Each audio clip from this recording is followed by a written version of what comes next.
What's up, everybody? So, in the 40k timeline, this big fictional universe of time, and lore and all that, one of my favorite points in it is the Great Crusade, the kind of the foundation of the 40k timeline proper. Um, Horus Heresy, I guess you could throw in there too, but I really enjoy Loyalist stuff, being a Loyalist Space Marine fan. And being a big Space Marine fan, the Great Crusade is kind of their story, their real time to shine, and they did for the limited time that we had it in the lore. Uh, the idea of the demigod Primarchs and the Emperor being around and leading forces, and the Space Marines being the size of legions is just exciting to me. It's a lot better in my mind. It makes more sense to me than them being just 1,000 strong Space Marine chapter. And as cool as chapters are, and the freedom of opportunity for collecting that chapters present, I really enjoyed the Space Marine Legion time period a lot. And within this time period, as I started looking into it back in the day, immediately the two Lost Legions got my interest because, hey, this is a thing we don't know about. What's going on here? So, as the Great Crusade, Horus Heresy, 30k time period went from being just a blurb here and there to exploding onto the scene of popularity in the fan base and all that, the legend and mythos surrounding the Lost Legions grew with it. And we never really get anything definitive on them. So, with that said, there's always been speculation on these guys. I've done it multiple times here on the channel. I'm doing it right here again. I'll be doing it again in the future. It's just fun to kind of speculate on and refine theories and thoughts over time. And with that said, GW has come out and said in the past, and I'm pretty sure they're going to stand by this decision basically forever, that they're never going to actually give us a real answer for the Lost Legions because they were designed originally to be the way for us as the fan base to create our own Legion if we wanted to. Much like we can make our own Space Marine chapter, Sept World, whatever. This was a way that if you wanted to collect something in this time period, but collect it and make it uniquely your own, and not one of the 18 established legions, here are two Lost Legions to let you have fun with it. That's kind of what they come out and their stance has been thus far on the Lost Legions.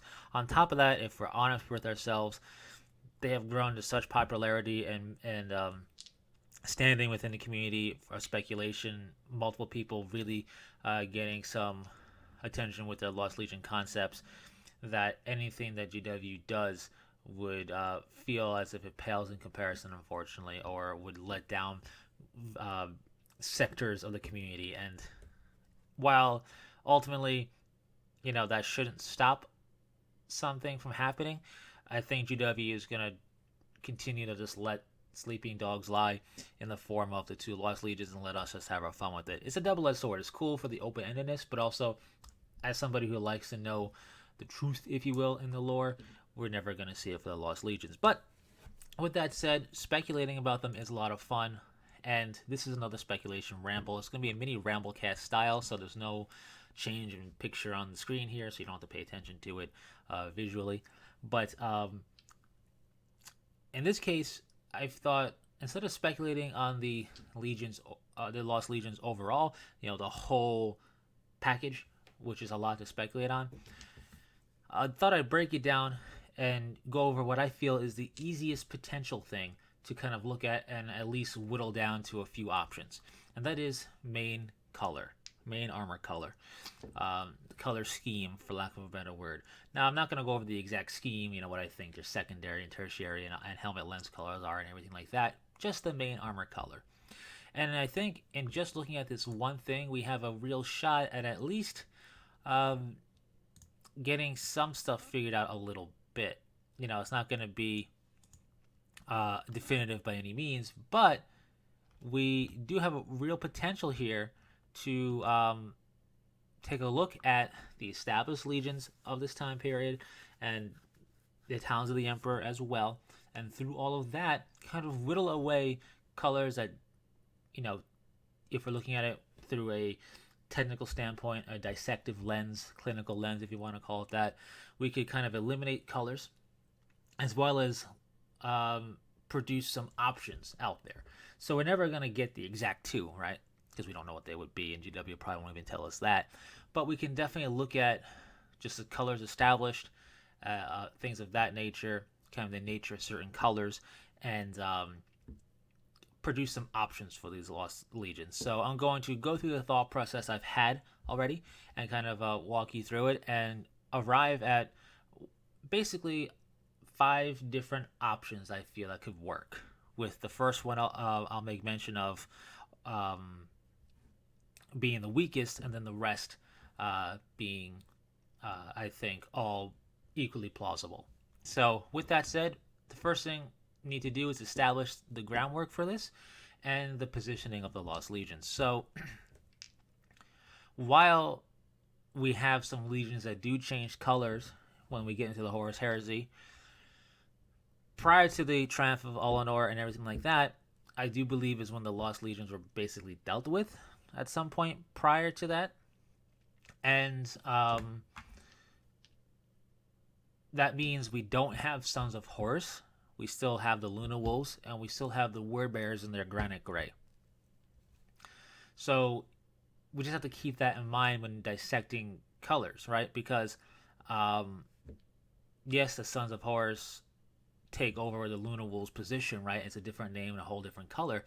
But that wasn't the case back when all legions were around and present. They were still the Luna Wolves. So while you do have to kind of keep the sea green of the Sons of Horus in a frame of reference, it is not necessarily the color to use insofar as whittling down the options, because it wasn't there at the time.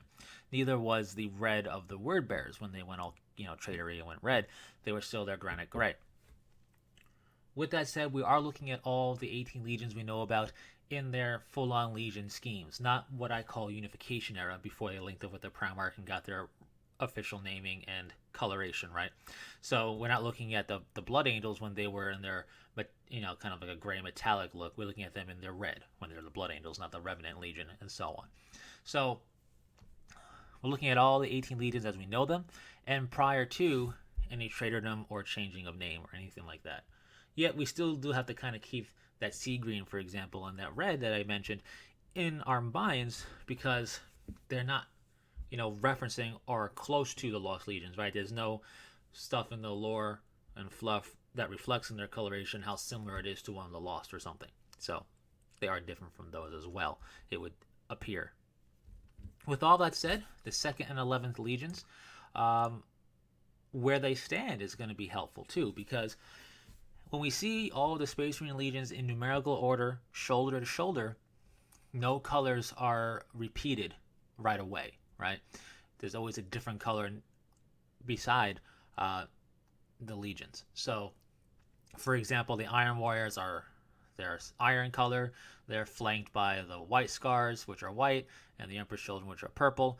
And then there's gray again. Or not again, but then there's gray, and then there's yellow, then there's blue, then there's red. You see, there's nothing really side by side the same color. And where the 2nd and 11th legions are, which are the Lost Legions, we have to keep that in mind. So the 2nd Legion is flanked by the Dark Angels, which are black, and the Emperor's Children, which are purple. And the 11th Legion is flanked by the Iron Hands, which are black, and the World Leaders, which are predominantly white. So this is going to help also whittle down some colors. And just on that alone, we can immediately whittle away the black armor color. Because not only are both Lost Legions flanked by a black-colored armored legion, the Dark Angels have their black armor and the Iron Hands have their black armor, we also have a 3rd Legion, the Raven Guard, in black armor. Each one does it a bit differently, but we have 3 already, and 2 flank a Lost Legion. So just by that alone, I would rule out the black coloration for their armor. Now, before I continue, I will say this. This isn't hard and fast rules. This isn't the law or anything like that. This is just my own personal opinion through a kind of this clinical dissection lens of coloration, overanalyzing it for no reason. Whatever you want to do, if you decide you want to collect the Lost Legion and you want to use black as their main armor color or a big portion of the color, go for it. Any of the colors I mentioned is technically on the table when it's your own collection. You're putting your time and money into collecting a force. You paint it how you want when it's a DIY force, right? I wouldn't say, if you're doing Ultramarines, you're not going to make them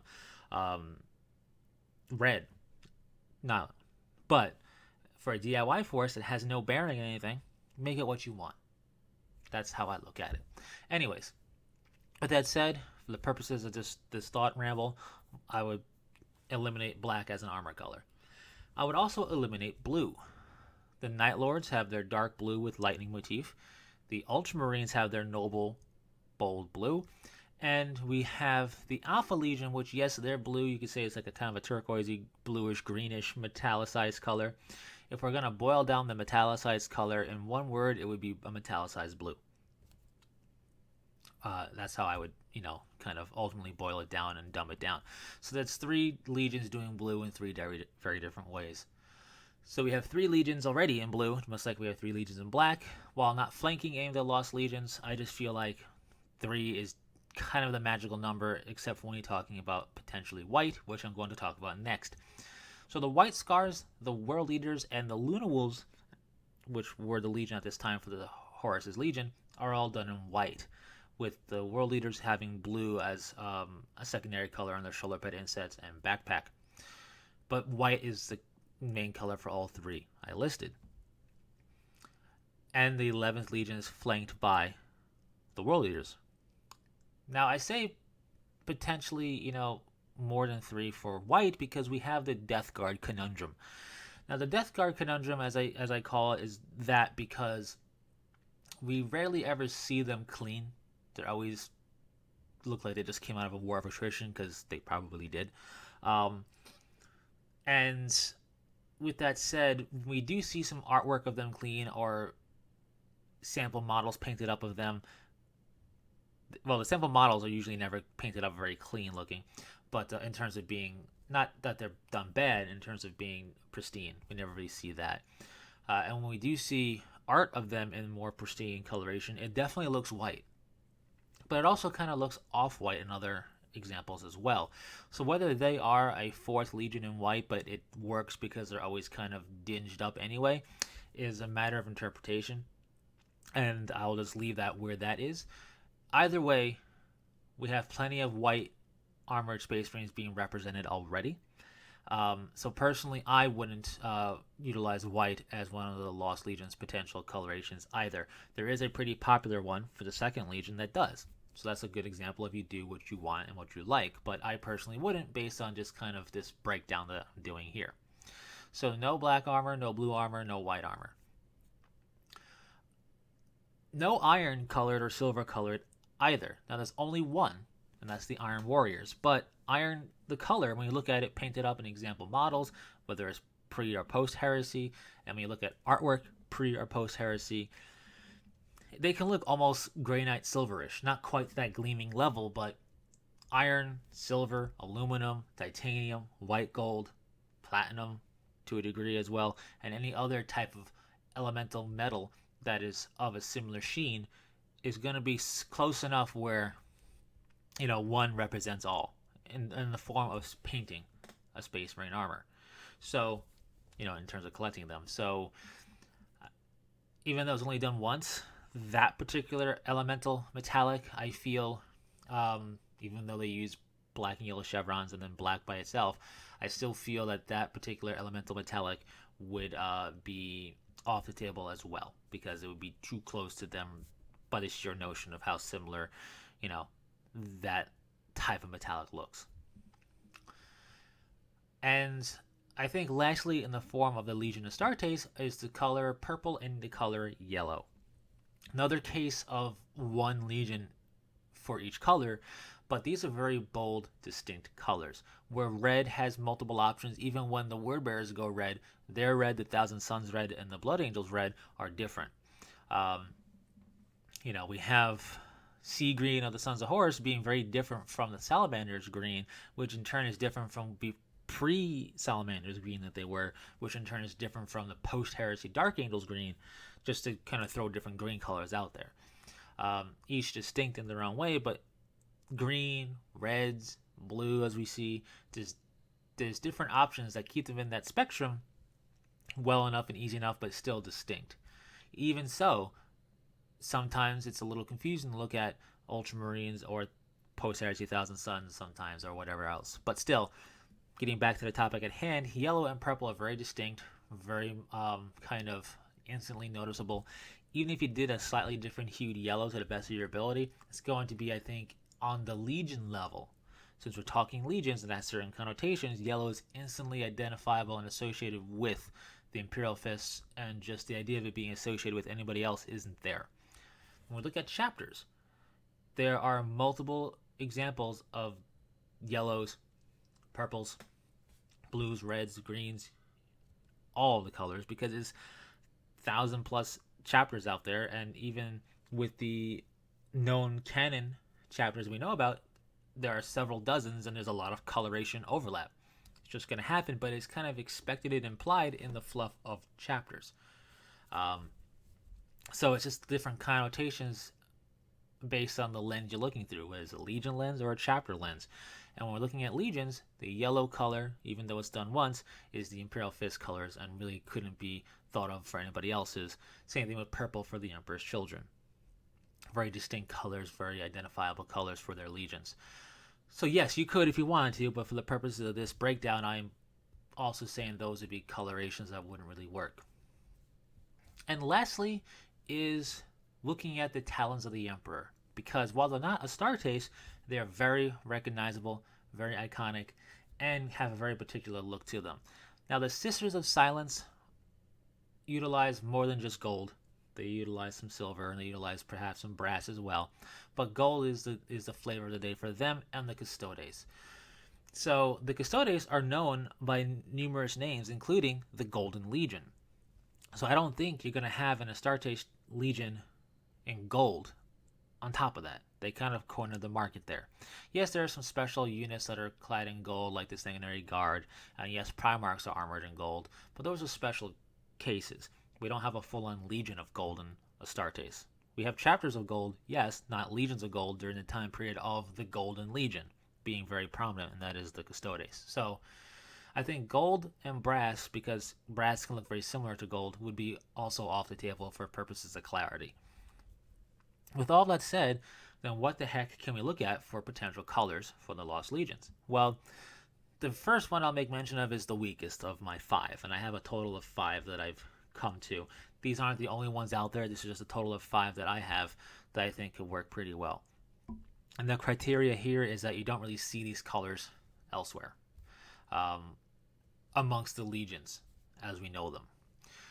So with that said, first up is kind of like a bone or sand, if you want to call it that coloration, kind of the Deathwing post-heresy Deathwing bone, or the Angels of Absolution chapter, that type of bone color isn't really seen amongst the legions. The Death Guard, you could make a case, are almost close to that, but again, you could also make a case that they're really meant to be kind of a white or very near white, and they're just always dingy, and that's why I just kind of leave them where they are. But I think bone could work without really stepping on anybody's toes. It's close to white. Yes, it's close to whatever you want to call Death Guard white, whatever. But it's different enough where they wouldn't necessarily just blend in with another legion, and you could even have it side by side with the World Eaters, for example, for the 11th if you wanted to. But I would definitely agree in that being kind of the weakest coloration choice because of the whole Death Guard conundrum, if you will. From there, we go to metallics, because there's only one true elemental metallic legion, and that is the Iron Warriors. The Iron Hands, you can make a case, is like kind of like a metallized black to a degree, and the Alpha Legion is a metallized blue for sure, but or metallized blue, turquoise, whatever. But as far as a raw elemental metallic, like the Iron Warriors, they're the only ones. And while iron/silver and gold and brass are off the table, bronze and copper are not. Bronze looks different enough on its own, and copper is very distinct as well. It would be very fitting to have another metallicized legion, I think. We only really have truly one elemental metallic legion out there, so I think there's a very real possibility for copper or bronze. We've seen bronze for sure amongst post-heresy stuff, and it always looks sharp, so I think it could definitely work here as well. Brown, to go back to normal colors, brown isn't used. Now, brown doesn't sound very glamorous, doesn't sound very prestigious, but brown doesn't look bad. There's different ways to do brown and have it look good. Brown can link up very nicely with certain thematic things for the Legion's demeanor, right? It's a little more earthy, a little more, I don't want to say primal, but a little more, can work with certain references you might have for a Legion that haven't been touched yet. So brown also has a lot of different accenting colors that can work and pop off of it. So I think brown's a very real potential player as well. It's definitely not stepping on any of the other Legion's toes. So I think it can work. And the last one that I just saved for last because it's one of my favorite colors is orange. Now, yes, the Unification era scheme of the Thousand Suns had one shoulder pad inset in orange and one in blue. But that's a very small bit of it, and I don't think that rules it out as a potential for the entire coloration of a Legion. And it's not even the main color we know about the Thousand Suns at all. That was made up for Book 7, right? So we're looking at the Legions as we know them iconically, and there is no orange. Now, if you look at, and I'm talking like orange like a basketball or orange like the fruit or whatever, and if you take an orange, an apple, and a banana and hold them next to each other, none of them blend in or